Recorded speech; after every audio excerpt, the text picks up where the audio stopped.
आई आज काय बनवते? सोयाबीनची भाजी. छोटे पण सोयाबीन घेतलेत आणि मोठे पण तुकडे गेले. साठी काय काय लागणार आता?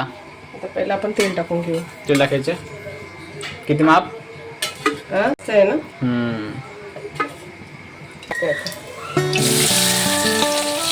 दूध वाटण्याची भाजी आहे.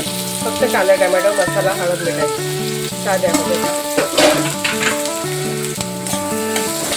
म्हणून कांदा फ्राय करते.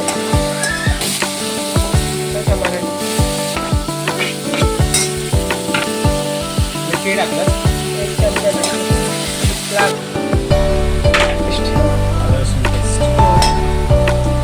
हळद एक चमचा.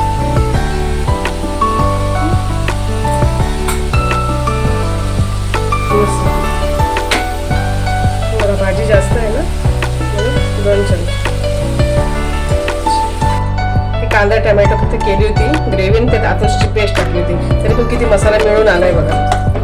वाटतंय का जसं असं वाटायचं का वाटणच केलंय भाजीला. भाजी मिळून आली एकदम. आता आपण हे सोयाबीन आहेत ना, हे गरम पाण्यामध्ये टाकून भिजवलेत आणि भिजून जे मोठे सोयाबीन असतात ते आम्ही अर्ध्या तुकडे केले. काही जण अख्खे खातात पण आम्हाला ते आवडत नाही. आम्ही अर्ध्या ते करून खातो.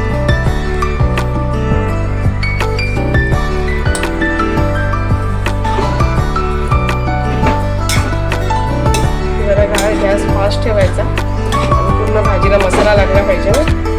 पूर्ण भाजी घालून घ्यायची. हे बिन वाटण्याची भाजी बघा कशी मिळून आली. आता ना मित्रांनो, मी आता यात थोडं गरम पाणी सोडलंय. हे बघा थोडं गरम पाणी सोडलं याच्यामध्ये. आता हे 10-15 मिनिटं चांगली शिजू द्यायची, म्हणजे सोयाबीन चांगले गळून जाते आणि चांगले मऊ शिजते. म्हणजे आपल्याला खाताना पण चांगली लागेल भाजी. कारण हे तर वाटण नसल्यामुळे कसं आहे, वाटण नाही त्याला थोडी जरा मऊ शिजली जरा आपल्याला खाताना चांगली चव लागते. आपण त्याच्या भातावर पण खाऊ शकतो आणि चपातीवर खाऊ शकतो. तर 15 मिनिटं काय शिजवायची ना. शिजवायची.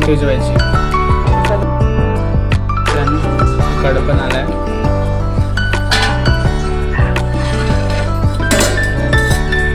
मस्त भाजीला उकड आलाय. मस्त सुगंध सुटलाय. मस्त सुगंध.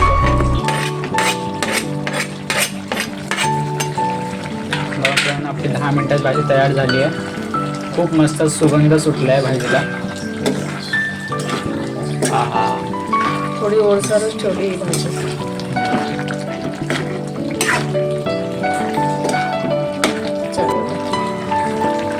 रेडी झाली भाजी आपली. मी ही जी रेसिपी केली ना सोयाबीनची भाजीची, ती तुम्ही नक्की करून बघा. भेटूया आपण नेक्स्ट व्लॉगमध्ये.